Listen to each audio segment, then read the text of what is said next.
Bought a satellite dish on eBay and I can't believe the guys packed it in a carrier bag with some bubble wrap. Possibly broken. I don't want it, so I'm sending it back. But you can see here, there's the face of it, which is obviously sticking out. And more than likely trashed inside, but luckily it's going back, so I'm not going to unwrap it.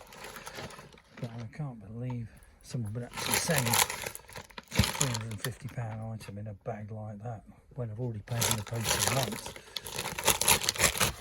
And then they won't pay it again because they underestimated what the cost would be. So it cost me £27.50 to have it packed and sent like this, which is an absolute joke.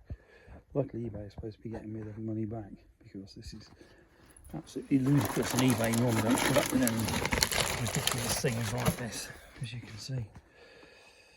Anyway, eBay on hold, perfect. Pity some of the people that are in it who sell stuff haven't got a clue what they're doing though.